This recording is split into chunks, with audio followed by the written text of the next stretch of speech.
18 দিনের ক্রিকেটীয় মহারণ শুরু হতে বাকি আর মাত্র কয়েক ঘন্টা। কেনিংটন ওভাল প্রস্তুতি নিচ্ছে বিশ্বের সেরা দলগুলোকে বরণ করে নিতে।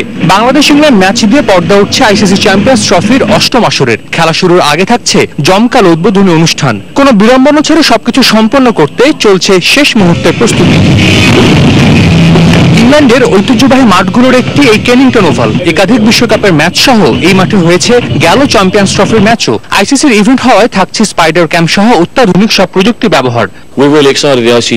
বিশ্বের বিভিন্ন দেশ থেকে হাজারো সমর্থক আসবে এখানে খেলা দেখতে। আমরা সব রকম প্রস্তুতি নিয়ে রেখেছি। এর আগেও এই ভেন্যুতে আইসিসির অনেক ইভেন্ট আমরা সফলভাবে সম্পন্ন করেছি। এবারও সবকিছু ঠিকঠাক মতো হবে বলেই বিশ্বাস আমাদের। গেল সপ্তাহে ম্যানচেস্টার হামলার পর নিরাপত্তা ব্যবস্থা নিয়েও বাড়তি মনোযোগী আইসিসি। স্টেডিয়ামের মূল ফটক থেকে গ্যালারি পর্যন্ত যেতে প্রত্যেক দর্শককে বেশ কবার মুখোমুখি হতে হচ্ছে নিরাপত্তা কর্মীদের। পুরো স্টেডিয়ামে নিশ্ছিদ্র নিরাপত্তা নেওয়া হয়েছে। আমরা বেশ সতর্ক থাকছি। আশা করছি কোনো রকম অঘটন ছাড়াই টুর্নামেন্ট শেষ করব। 26,000 দর্শক ধারণ ক্ষমতার এই স্টেডিয়ামের প্রথম ম্যাচে মুখোমুখি হবে বাংলাদেশ ও ইংল্যান্ড। ফাইনাল সহ আইসিসি চ্যাম্পিয়ন্স ট্রফির 6টি ম্যাচ হবে এই কেনিংটন ওভালে। ইংল্যান্ডের ঐতিহ্যবাহী এবং 172 বছর পুরনো এই মাঠটি পুরোপুরি প্রস্তুত। এখন শুধু অপেক্ষা মাঠের লড়াই বুঁদ হয়ে থাকার। লন্ডনের কেনিংটন ওভাল থেকে সাজিদ মুস্তাহিদ, সময় সংবাদ, ইংল্যান্ড। দর্শক, আবারও ফিরবো আলোচনায়। ফাহিম ভাই, আসলে আমরা কিছুক্ষণ আগে আমাদের সহকর্মী হুমায়ুন কবির রোজ যেমনটি দেখাচ্ছিলেন, সেই ওভালের রেকর্ডটি আমরা দেখছিলাম, ব্যাটিং যে রেকর্ড, যেখানে দেখেছিলাম প্রায় 400 রানের মতো স্কোর আছে, আবার দেখলাম যে 120 বা 103-4 এরকম লো স্কোর আছে। আসলে প্রস্তুতি ম্যাচের কথা যদি বলি, বাংলাদেশের ইন্ডিয়ার সঙ্গে একটা শঙ্কাই থেকে যায় আসলে বাংলাদেশের জন্য সেই উইকেটে ব্যাট করাটা কিছুটা চ্যালেঞ্জিং হবে কিনা কালকের ম্যাচে। না, এটা মাশরাফি বলছিল যে এই ধরনের উইকেটে আমরা অভ্যস্ত না, এবং গতকাল কি প্রথম ফেস করলো এই ধরনের সিমিং কন্ডিশন, এবং এটা হয়তো একদিক দিয়ে আমাদের অ্যাডভান্টেজ। আমরা জেনে গেলাম যে এই ধরনের একটা উইকেট আমাদের খেলতে হবে। আর এই ধরনের এই উইকেটের চরিত্রে একটা বড় দিক হচ্ছে যে ইংল্যান্ডের ওয়েদার কন্ডিশনটাও একরকম থাকে না। কখনো রোদ, কখনো বৃষ্টি, কখনো একটু মেঘ। বিভিন্ন সময় কিন্তু বলের আচরণটাও বদলে যায়। যখন রোদেলা দিন থাকে, গরম থাকে, তখন উইকেটের কন্ডিশনটা খুব ব্যাটিং ফ্রেন্ডলি থাকে, এবং অনেক সময় আমরা দেখি অনেক রান হয়। আর অনেক সময় মেঘ থাকলে বা তার কিছু এক পাশে বৃষ্টি হয়ে গেল, তখন হয়তো বল মুভ করা শুরু করে, তখন হয়তো রান করাটা সহজ হয় না। এই কন্ডিশনটা বোঝা খুব প্রয়োজন ব্যাটসম্যানের জন্য, নিজেকে বাঁচিয়ে রাখা এবং দলে রান করার জন্য। আমার ধারণা যে গতকালের অভিজ্ঞতাটাকে আমরা কাজে লাগাবো, এবং ওয়েদারের কথা যেটা বললাম, আগামীকাল ভালো ওয়েদার থাকবে এবং আশা করছি উইকেটও ভালো থাকবে, যেটা আমাদের জন্য খুব প্রয়োজন। ফাহিম ভাই, আপনি দীর্ঘদিন ধরে ক্রিকেটের সঙ্গে জড়িত এবং বেসিক্যালি এই টিমটাকে আপনি খুব ভালোভাবে চেনেন। সেক্ষেত্রে কালকে আমরা যেমনটি দেখেছি, এই পিচে বল কিন্তু হঠাৎ করে উপরের দিকে উঠে আসছিল, মানে আনএক্সপেক্টেড কিছু বাউন্স বলবো বা একদম উপরের দিকে বল উঠে আসা। আসলে এই বলগুলোর ক্ষেত্রে আমাদের ব্যাটসম্যান বা আমরা যাদের উপর প্রত্যাশা করি, আসলে তারা কতটুকু ক্যাপাবল এই বলগুলো এক্সিকিউট করতে পারে? এই ধরনের বল যে খেলেনি আমাদের দল তা না, নিউজিল্যান্ডে কিন্তু আমাদের এই ধরনের বল খেলেছে।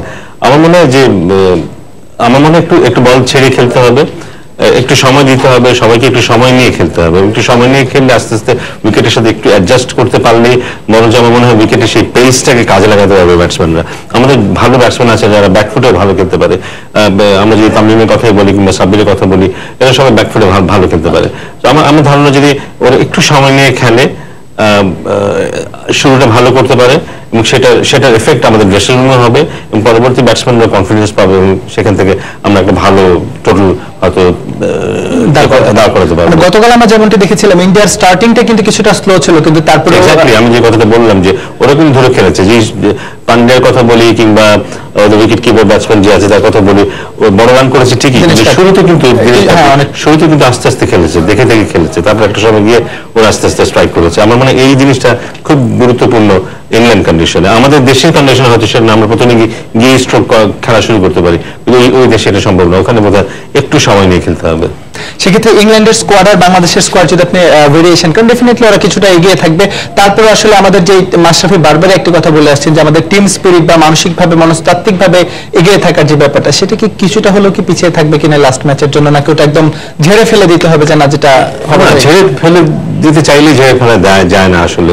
আমার মনে হয় যে আমরা যদি শুরুটা ভালো করতে পারি, আমরা বোধহয় কনফিডেন্সটা ফিরে পাবো। আমরা শুরুটা ভালো না হলে ওখান থেকে ফিরে আসার আমাদের জন্য খুব কঠিন হবে।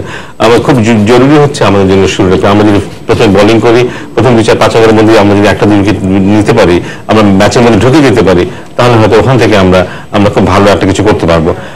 শুরুটা যদি ইংল্যান্ডে ভালো হয়ে যায় সেখান থেকে আমাদের ফিরে আসাটা কঠিন হবে। তার মানে এই না যে আমরা আশা ছেড়ে দিচ্ছি, কারণ আমরা অনেকদিন ধরে ভালো খেলছি, ভালো খারাপের মধ্যে দিয়ে কিন্তু আমরা এখানে এসেছি।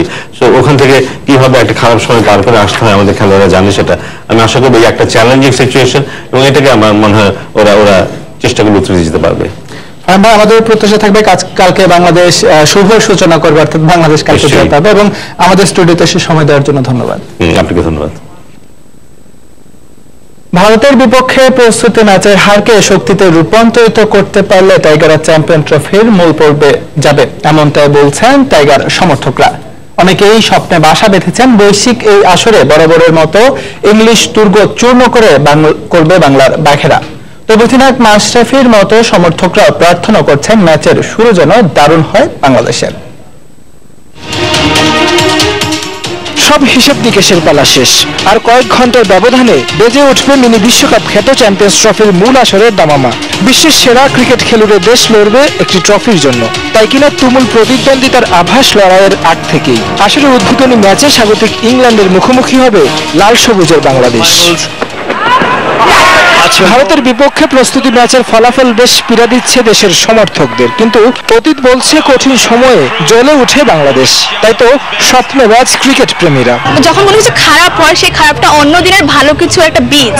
তো আমি আশা করি গতকাল হেরেছে তো সামনে জিতবে। আরেকবার যেন দেখি সেই রুবেল শফিউল এরা যেভাবে জিতাইছিল, শফিউলের সেই লাস্টে 4 মেরে যে জেতা ইংল্যান্ডের সাথে। তো আমরা চাবো যে ওইরকমই কিছু একটা হোক, বাংলাদেশ অবশ্যই জিতুক, কিন্তু এটি কঠিন হবে আর কি ইংল্যান্ডের সাথে এবার জেতা। নিজেদের দেশে নিঃসন্দেহে শক্ত প্রতিপক্ষ ইংলিশরা, কিন্তু রুট মর্গানদের বিপক্ষে গেল কয়েকটি বড় আসরে জয়ের অভিজ্ঞতা টাইগার ভক্তরা আশায় বুক বেঁধে আছেন সিংহবদের।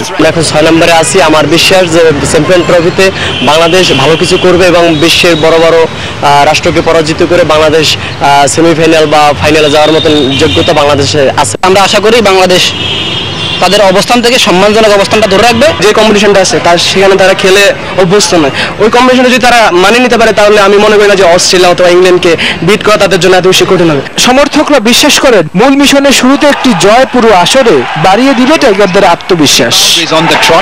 চতুর্থবারের মতো চ্যাম্পিয়ন্স ট্রফির মূল মঞ্চে টিম বাংলাদেশ। সাকিব, তামিম, মুস্তাফিজ, রুবেলদের নিয়ে গেল 3 বারের তুলনায় এবার পরিণত মাশরাফি বাহিনী। তাই ভক্ত হৃদয়ের প্রত্যাশা টাইগাররা আবার নতুন ইতিহাস লিখবে ইংলিশ পদের মধ্য দিয়ে। তারেক হাসান শিমুল, সময় সংবাদ, ঢাকা। খেলার সময় আরো থাকছে এফসি কাপে মোহনবাগানের সঙ্গে 1-1 গোলে ড্র করেছে ঢাকা বাহিনী। টেবিলের তলানিতে থেকে মিশন শেষ করলো আকাশী নীলরা।